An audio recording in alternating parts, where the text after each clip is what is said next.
रोज़ा इबादत है, ज़कात इबादत है, हज बैतुल्ला इबादत है, रास्ते से तकलीफ देने वाली चीज़ को हटा लेना ये इबादत है, सच बोलना ये इबादत है, कुरान की तिलावत करना इबादत है। इस तरीके से शादी करना भी एक इबादत है। कहते सुभान अल्लाह, ये इबादत है शादी। लेकिन मेरे अजीज, शादी कौन सी अच्छी? मेरे आका सल्लल्लाहु अलैहि वसल्लम की बारगाह में एक सहाबी ने अर्ज किया कि बंदा नवाज ये बताएं कौन सी शादी सबसे अच्छी? मेरे आका सल्लल्लाहु अलैहि वसल्लम के लम्हाए मुबारक को जुम्बिश हुई और आपके मुबारक होंठों से फूल झड़ने शुरू हुए। मेरे आका ने इरशाद फरमाया, कहे मेरे गुलाम, शादी वो अच्छी जिसमें खर्चा कम हो।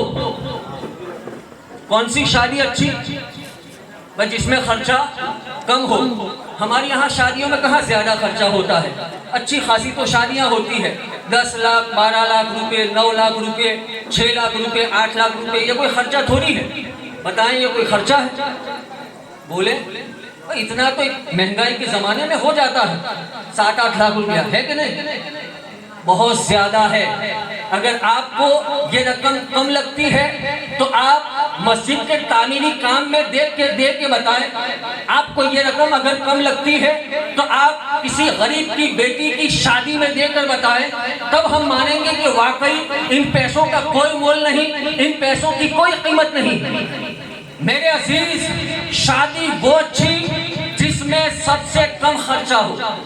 अब हालत ये हो गई है कि हमारी यहाँ शादियाँ शुरू होती है, उसके 1 महीने पहले से तो गरबे शुरू हो जाते हैं। होते हैं कि नहीं? इस्लामी बहनें गरबे गाना शुरू कर देती है घर के बाहर, माबूदाने बातिल को दावत दे के बुलाती हैं। अब बताएं फिर हालत क्या हो गई कि हमारी बच्चियों को, हमारी बेटियों को गैरों का कल्चर अच्छा लगने लगा।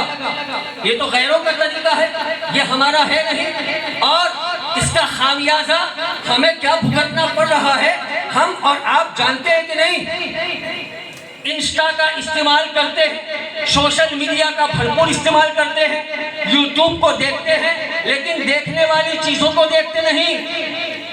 1 साल पहले का सर्वे है और उसका आंकड़ा है कि 40,000 मुसलमान बेटियां गैरों के साथ यानी हिंदुओं के साथ भाग गई। इन्होंने गैरों के साथ निकाह कर लिया, जिनके सर अपने माँ बाप के हाथ चूमने के लिए झुका करते थे, जो कभी कुरान को चूमा करती थी। ऐसे ऐसे वीडियोस आते हैं, दिल दहल जाता है कि मंदिरों में जाती हैं और माबूदाने बातिल के सामने अपने सरों को झुकाती हैं। कभी ये बच्चियां कनीज़े फातिमा हुआ करती थी। ये क्या हो गया? ये कैसे हुआ? उसका जिम्मेदार कौन है? हम और आप कहेंगे कि भाई हमारी बच्चियां तो वो तो सही सलामत है।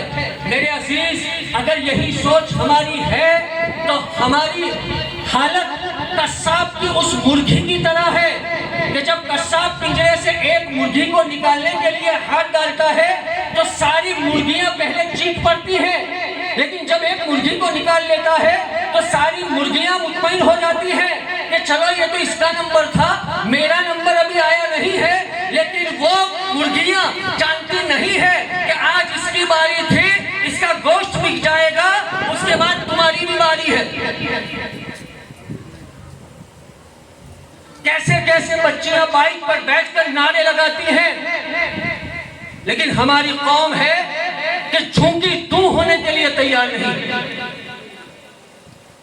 शादियों में 10 लाख 12 लाख 13 लाख 14 लाख खर्चा किया, न जाने कैसे कैसे मौकों पर हजारों और लाखों रुपया हम खर्च कर देते हैं। लेकिन कभी हमारे दिमाग में ये बात आई कि लाओ हम अपने बच्चों और बच्चियों के लिए एक अच्छा स्कूल खोल दें, एक कॉलेज बनाएं, ताकि हमारी बच्चियों को गैरों के स्कूल में न जाना पड़े। वहां जाएंगी, उनकी सहेलियों को उनकी बच्चियों को अपनी सहेलियां बनाएंगी, तब जाके ये सारे मामला वाक़ई होंगे। ये कभी हमारे जहन में आया नहीं। इसकी सबसे बड़ी कमी क्या है कि ये ख्याल हमारे जहन में क्यों नहीं आ रहा? इसकी वजह यह है कि उम्मत मुहम्मदिया बिखरी हुई है, टुकड़ों में बट चुकी है। एक दूसरे की टांग खींचने के लिए हम आगे हैं, लेकिन हमारी कौम के लिए अगर कुछ काम करना हो तो साहब नहीं, हम तैयार नहीं हैं। ये कह रहा है, वो कह रहा है, हमारे मामलात ये है। याद रखें, इत्तेहाद जिंदगी है, इख्तिलाफ मौत। ए मुसलमान कौम, अगर मिलजुल के रहोगे तो तुम कामयाब और कामरान हो जाओगे, वरना याद रखो इसी तरीके से टुकड़ों में बट गए तो तुम मिटा दिए जाओगे। हमारी बच्चियों के साथ ये मामला क्यों हुए? क्योंकि मुस्तफा जान रहमत सल्लल्लाहु अलैहि वसल्लम की शरीयत उन्हें सिखाई और बताई नहीं गई। हुजूर शेखुल इस्लाम वल मुस्लिमीन सैयद मदनी मियां अशरफुल जिलानी फरमाते हैं कि अगर तरीके मुस्तफा को छोड़ना है वजह बर्बादी, इसी से कौम दुनिया में हुई है बेइक्तिदार अपनी। हमारे पास इक्तिदार था, पावर था, सब कुछ था, आज हमारे पास कुछ भी नहीं है। इसकी वजह क्या है कि हमने मुस्तफा जान रहमत के तरीके को छोड़ा है। तो अल्लाह के वास्ते इस पर गौर करें, अपनी बच्चियों की हिफाजत करें। याद रखें, इन्हें दीन सिखाना, दीन पढ़ाना और दीन की तरबियत देना ये कोई कैद करना नहीं है।